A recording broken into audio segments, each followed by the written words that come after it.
Hi guys, this week I'm going to do a variation of this palette that I did a few weeks ago. Sorry about that shadow, I don't know why I'm getting that. I'll try to do it without.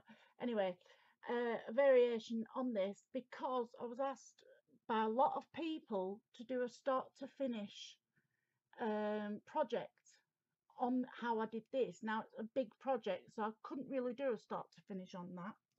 So I thought, right, I'll get a smaller palette, and I wanted to make one for a sign for my YouTube channel, Vick's Crafts.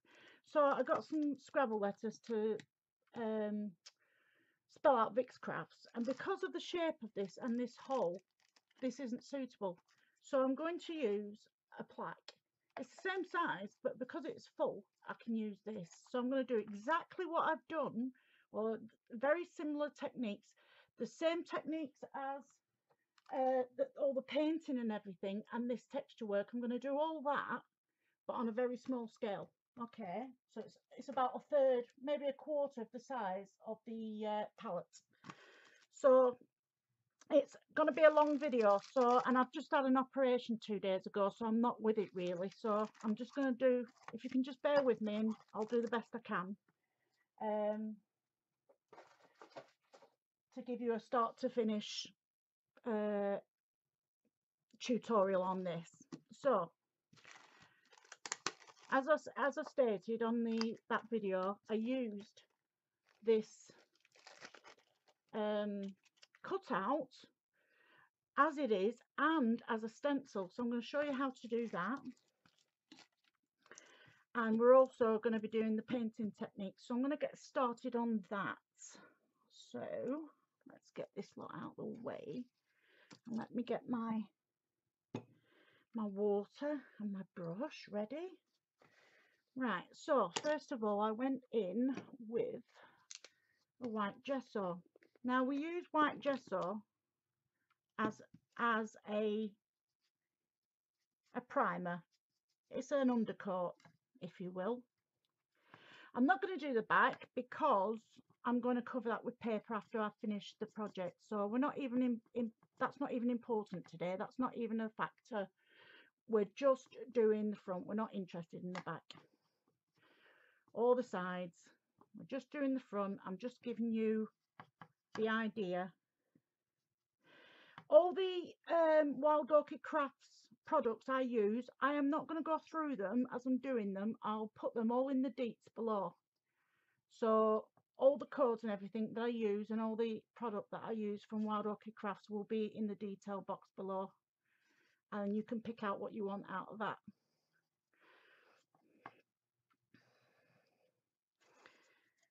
Now some people would not do this coat until after they've done the texture paste. I like to do it the other way around because I like to have a tooth, because this gives you a tooth to work to. It grabs the texture paste better because the MDF is very shiny and it's quite glossy. So if you've got a tooth to work to, which is what you call, you know, so it grabs. That's the best way to explain it. It grabs the texture paste. It grabs glue as well. So you should really always start with an undercoat. If you haven't got gesso, acrylic paint will do, but it's just cheaper. Gesso is just cheaper than acrylic paint, which is why we use it as the undercoat before we put the acrylic paint on. I'm just going to get some baby wipes out so I don't put paint on everything. Right, so that's that done. I'm just going to quickly give that a blast with a heat gun just to get us started.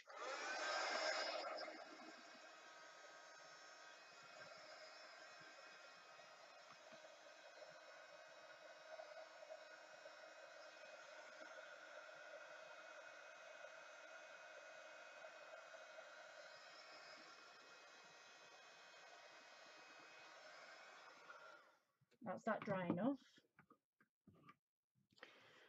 Right, So now I'm going to get, am I going to do that first or do my next coat? Yeah, I think I'll do this next. So you can have it up whichever way you want, and I'm going to set it where I want it. So work out where you want it to be.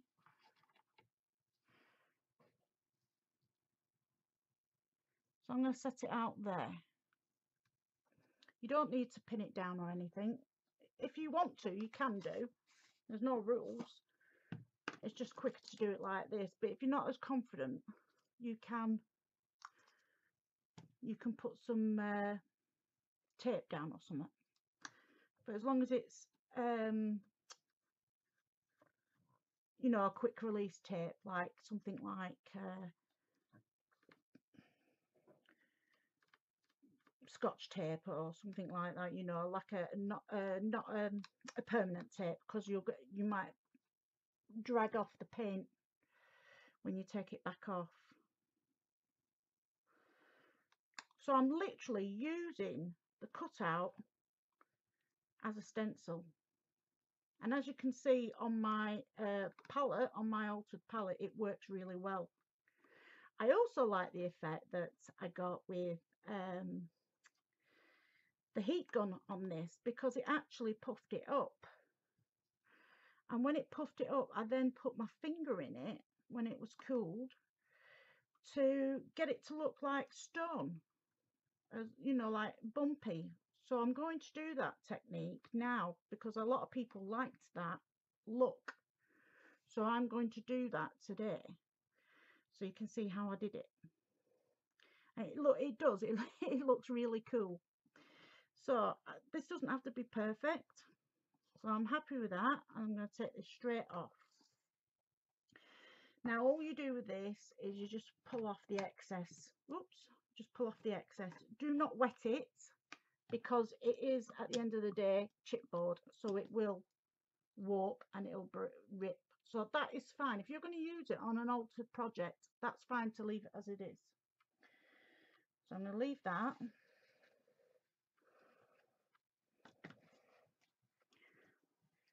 And I'm actually finished with the texture paint today, texture paste, so I don't need that now.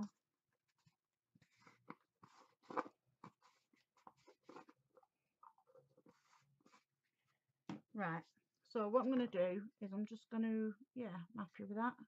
I'm just going to now give this a, as you can see it, I'm going to give this a going over with the heat gun.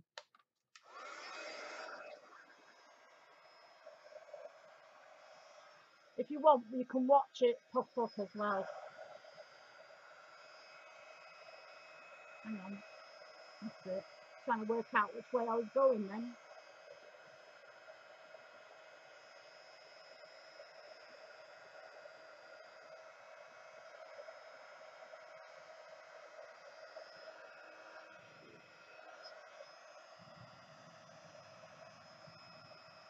Just put it there in a minute and bring the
And there we go.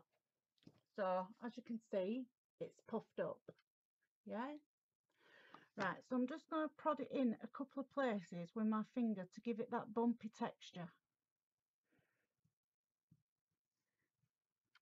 So it looks more like that now. Yeah. Right, okay.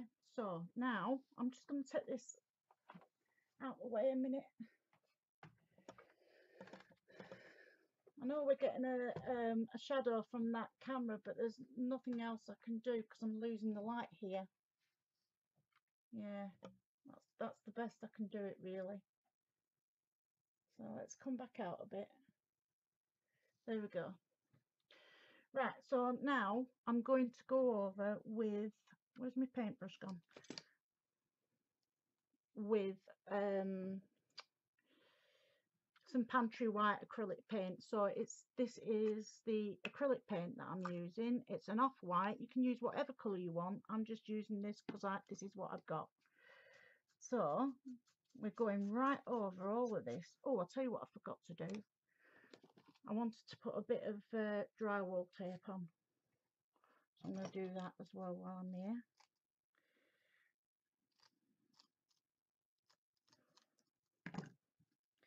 Not a lot, just in places, just to give it a bit of texture. A bit more, you know, a bit more interest. Come here. Come to mama. Put a bit there and a little bit there. So I'm just going to grab that now, just cut it crudely. I'll give it a proper cut later. It's just so I can get going with the paint.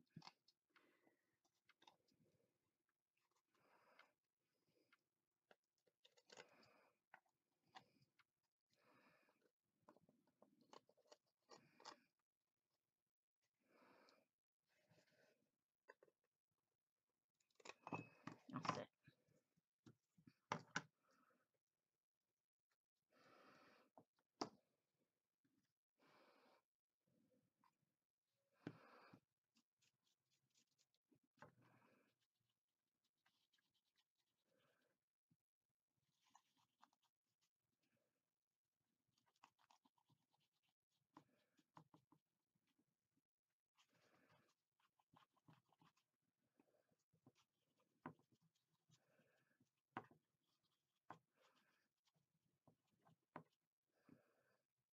So make sure you're getting all the nooks and crannies of your brickwork and of your texture paste and of your texture, you know, your plaster tape, your drywall tape. I'm just going to get that in there. That's that done.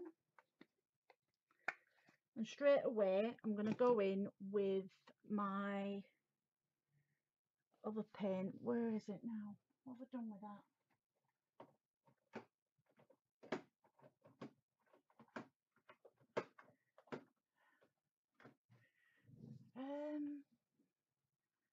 Where's my other paint gone? Oh, it's here. It's right in front of me. Do you know? I'm losing it. So this is a more like a cream colour. It's just to give it some, you know, a different colour in there as well. And while it's wet, I'm just going to drag it in. And this is exactly the same method that I did, and exactly the same paints that I used with my palette. I'm trying to do the exact same things that I did with that.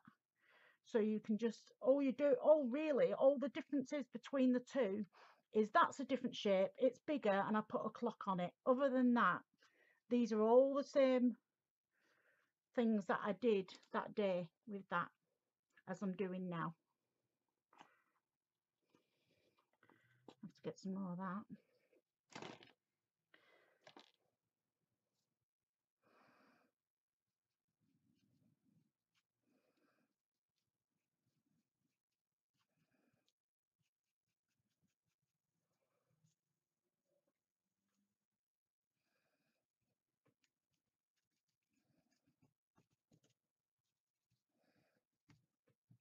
that bit.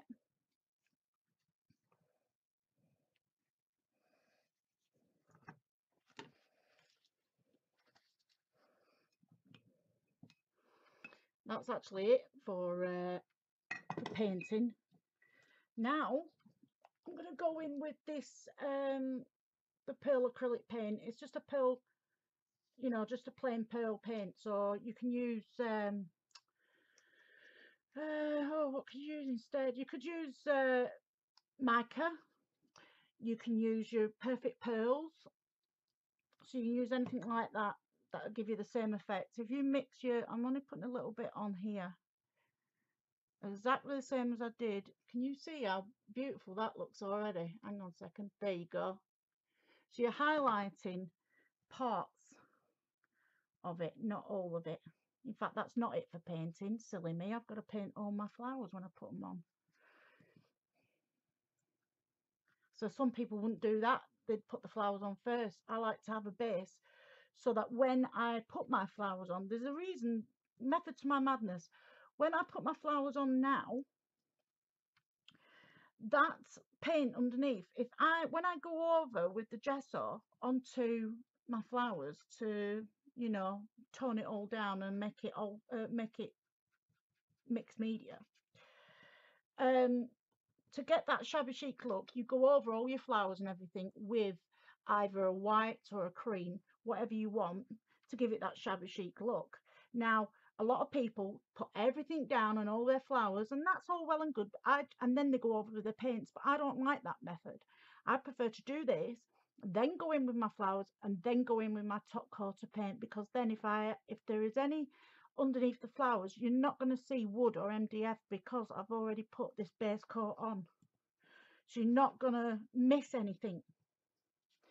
You're not going to see any wood peeking out under flowers and stuff, but sometimes you can't get to them once you've put the flowers down. So it is worth doing the bottom coat next at first, and then do your flowers afterwards, because that way you've always got that coat there, and you're never going to see wood or MDF or whatever underneath your flowers and your embellishments where you couldn't get your brush in, because you've already done this here now. So I'm just going to give this a quick dry.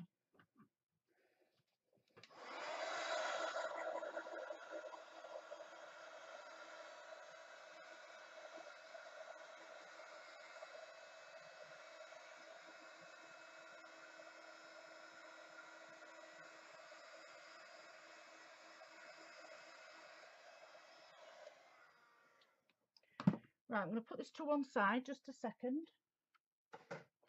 I'm going to get my letters out that I put to one side. I also made, hang on a second, and that was just my own clay piece that I made up, and I put a photograph in, or not a photograph, but a piece in from the paper line. It's actually this lady here. You can see. So I use this paper line. I did use this on the palette, but you can't see a lot of it, but it's the butterfly, the new one from Prima, if you wanted to know. So I've made that up to put on my plaque as well, but I've set it up ready to go on. But I'm going to do these letters that spell out my channel, as you can see, Vick's Crafts. And what I'm going to do is I'm just going to go around them all with a bit of this acrylic paint that I used first. I'm not using gesso because I don't want them white, and I want them to look mucky. I actually want them to be natural. So I will be going over it in a minute with some distress ink as soon as I can get the paint on. I don't want it actually over the hang on a second, I don't want it actually over the lettering. Where's my oh, there it is.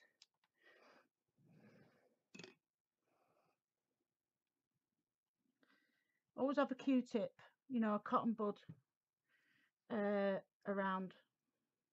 I've said that before. I always have them around. In fact, you know something, I'm going to go in with the paint with a little paintbrush.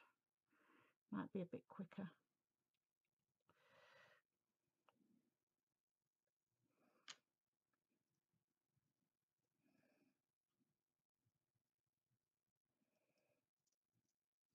So I'm literally just altering them so they won't look out of place. They won't look too clean and too pretty to go on my altered plaque. So that's that done.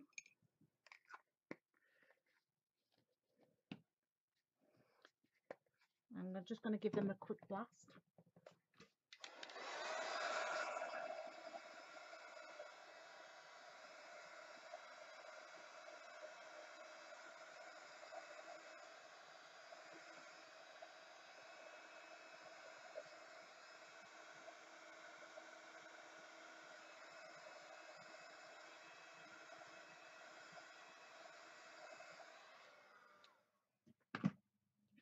And now I'm going to go in with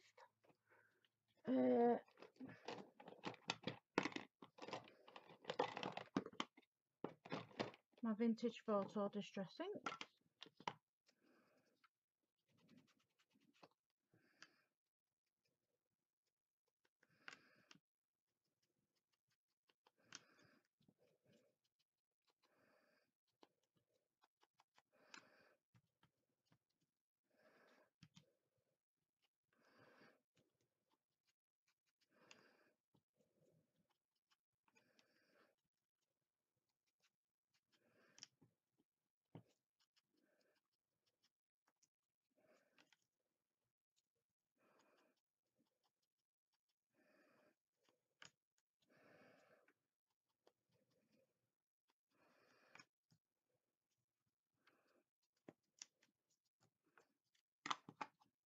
That's that.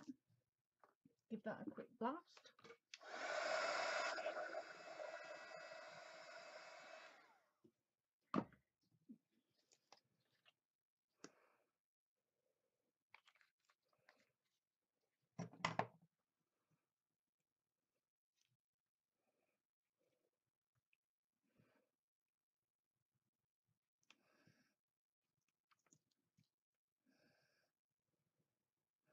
Sorry, I've gone quiet.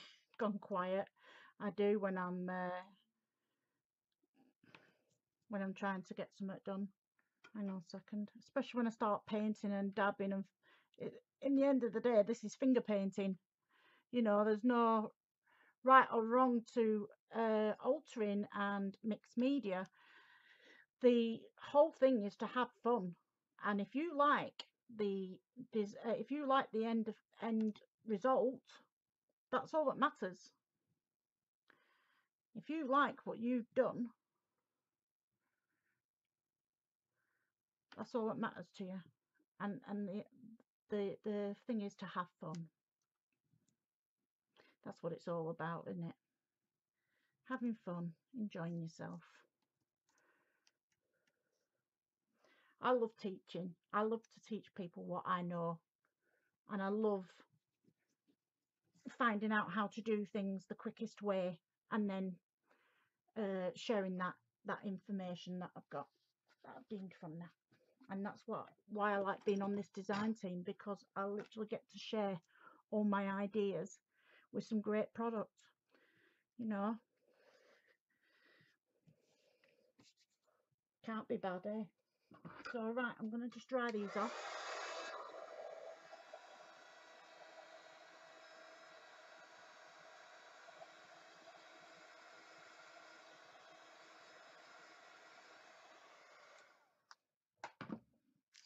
Right, just put them to one side a second. Bring my plaque back in. Now, I'm just going to see if this is going to work, because I'm not sure. I did some earlier on. Where is it? There.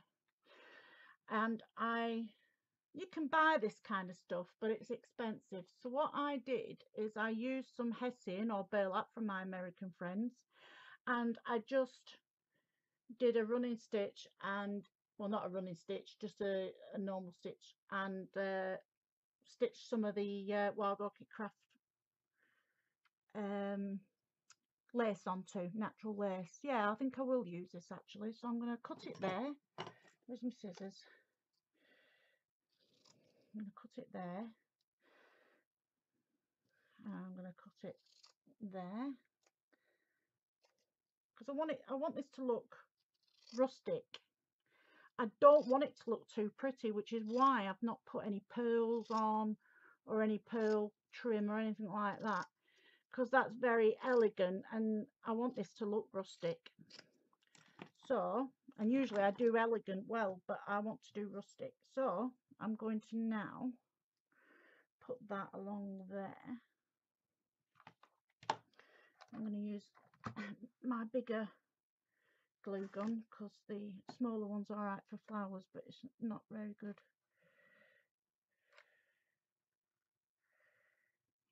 She says, I don't believe this.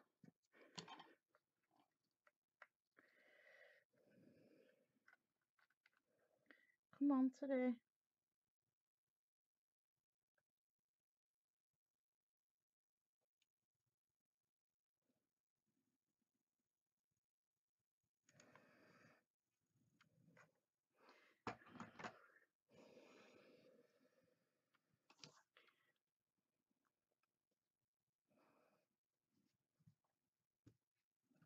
Take that off there.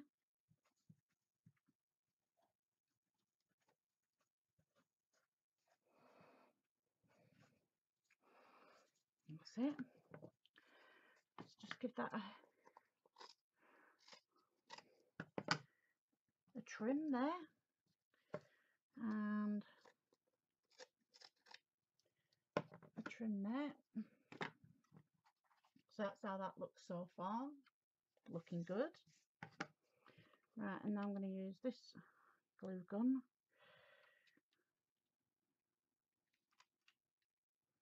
Do you know something? Why is it every time I get to do a project, I'm at the end of a glue stick? Happens to me every time. Do you know what I'm going to do? I'm going to turn these over and do them that way.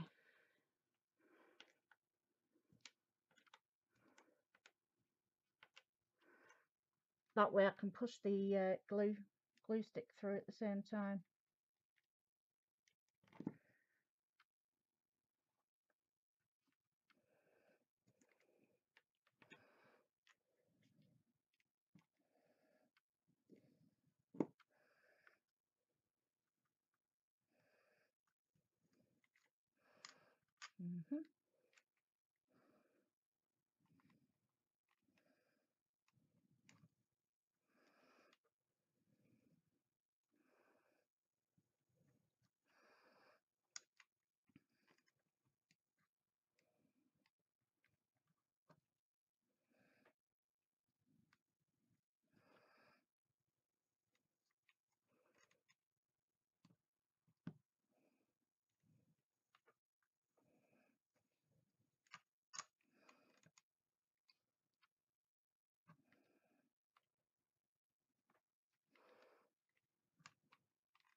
So that's that.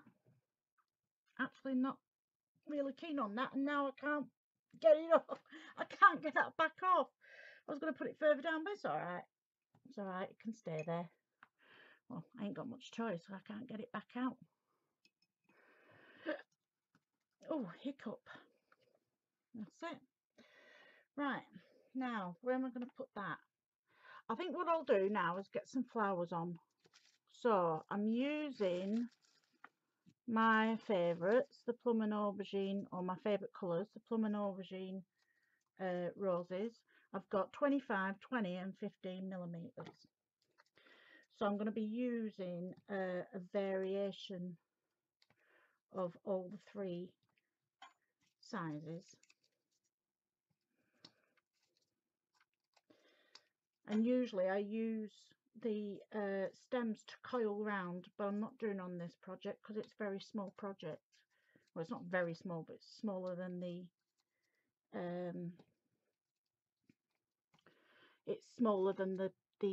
palette was. I also want to use my favourite flowers of all time, which are the lilies. They are gorgeous. I want to use a couple of the bright pink ones, because don't forget we're covering all this with paint. So what you want to do is, a lot of people think, I thought at first, same thing, you need to have white or cream flowers. But it's nice to have the colours in there, because when you have the colours in there, it still seeps through the gesso a little bit, which is lovely. It gives a really nice effect. That was a large wild rose. That's a trellis rose. These are cream wild roses. That's a marigold, not marigold, is it magnolia? I'm not sure if I'm going to use that one yet or not. I've got some pink roses here that are my favourites in the pinks. Lovely they are. And what else? I think, oh, and I wanted to put a letter on there, another wording on there, but I'm not going to bother. I want some more smaller ones, so I'm using these burgundy roses. These are 10mm, these. Right, as I said, I'll put all the details in below of the flowers that I use and all the Wild Orchid Crafts embellishments as well, including the lace. So, oh, and I want some leaves and some stamen.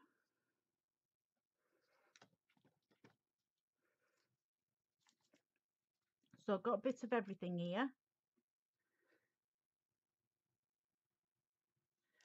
Right, so basically you just want to now give yourself time to just go look at it, look at your work and see where you want your flowers to lie, see where you want things to fall. Also, another good top tip, a lot of people know this already, so I might be teaching you stuff you already know or showing you stuff you already know, but things look better in 3s and 5s. They look better in odd numbers. So when you do putting your flowers down, keep that in mind for your placement, you know.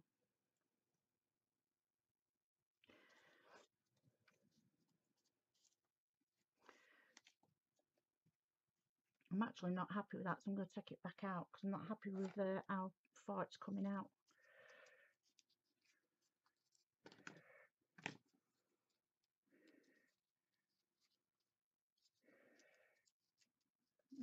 No.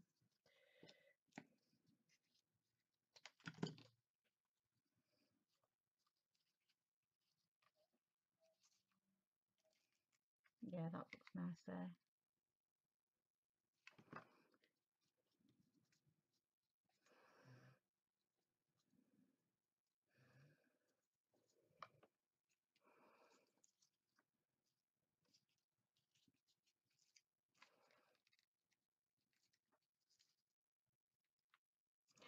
I love these flowers. You can't go wrong. Everything looks beautiful. They really are good quality. Everything. I've never had any of them that I'm not fond of. So whatever you do with your Wild Orchid Craft flowers is going to come out nice. I'm not doing anything special. I'm just doing what you could do, and with you know, good product. I think what I might do is have that there and build some flowers around her, or something around her, because I've got to bear in mind that I want to put a stand on the back of this, so I might actually pin it to the back. So I need to not have things in these holes. That hole can be opened again. In fact, I'm going to do that now. Yeah. So I could hang this up if I wanted to on ribbon because it's got the holes there, but I don't have to. But I've got to keep that in mind. So I've got that option. Don't cover it up. Always keep in mind your end product, what you want it to be, what you want it to turn out like. And that way then you've got something to work towards, and you don't, you know, mess up things and forget to do certain things, because I've done it before. I've filled in holes and stuff and then realized I needed them. If you don't do, if you know, have a thing in mind of what you want it to look like, then you're less likely to make any mistakes like that. But you learn from your mistakes. That's how I learned. But I like to explain how I made that mistake, so it saves you from doing it.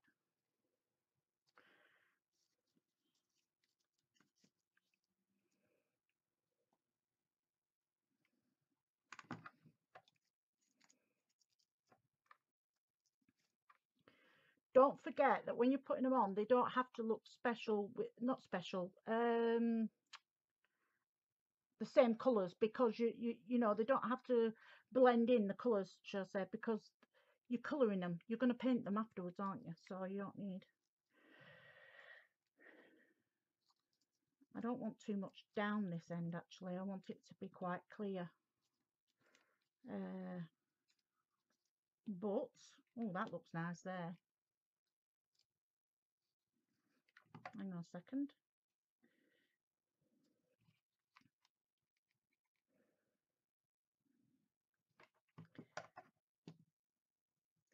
That's going to look good there. Hang on a second, I'll just cut that off there. No, it's too big.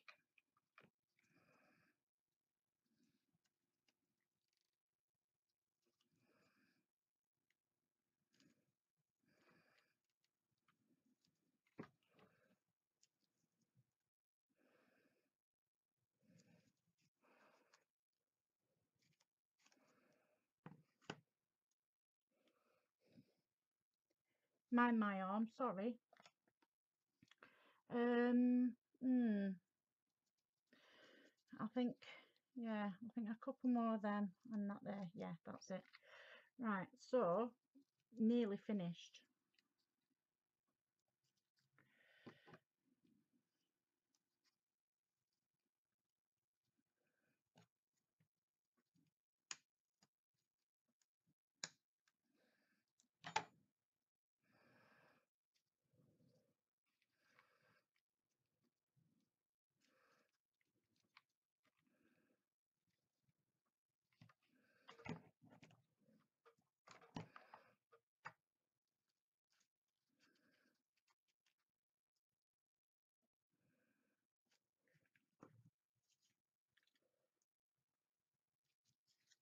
I'm going to say, I've just been saying about that hole. I hope I've left it open, and I have. It'll just be typical of me to do that after I've just dictated to you not to. Just be careful, you know, not dictating, but you know what I mean, you know, telling you don't do that, and I end up doing it. No, I don't want that there. I think that's enough. Yeah, no, that's enough. Right, so get everything to one side, out the way. And this is literally your last bit. So, paintbrush.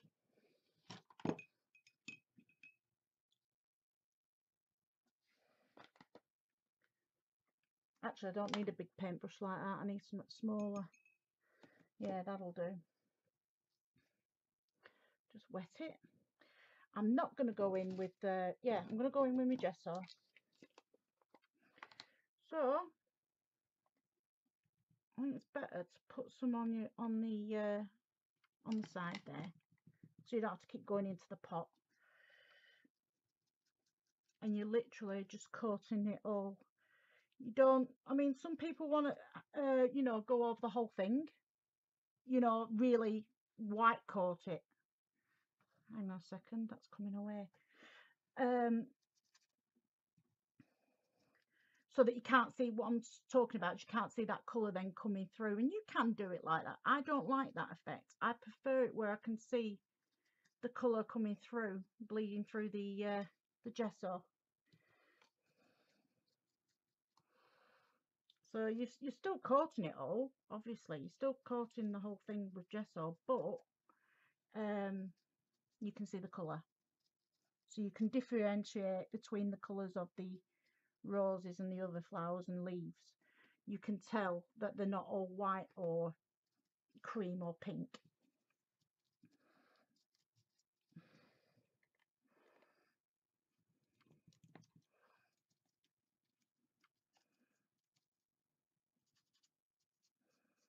And you can put some on your hessian, you know, your burlap. You can put some on that as well. And do you know what, do you remember what I said about I put my flowers on last? See all the nooks and crannies underneath here, underneath the parts. If you had, hang on a second, I'll just bring this in a little bit. If you hadn't have covered, hang on, if you hadn't have covered underneath with the paint, with your layers, under there would have been so hard, under these places would have been so hard to get to.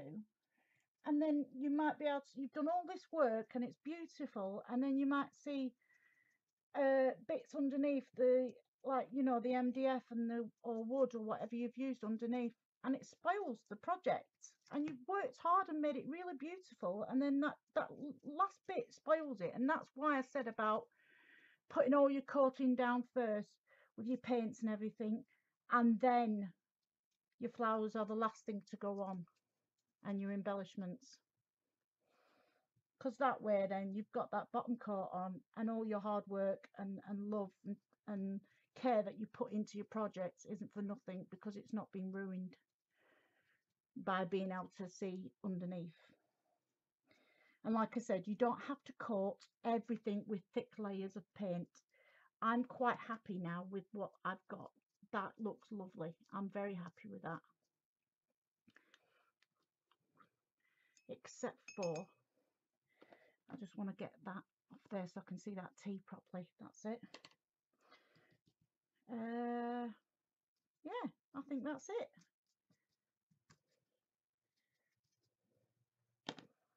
And there you go. There is your finished product.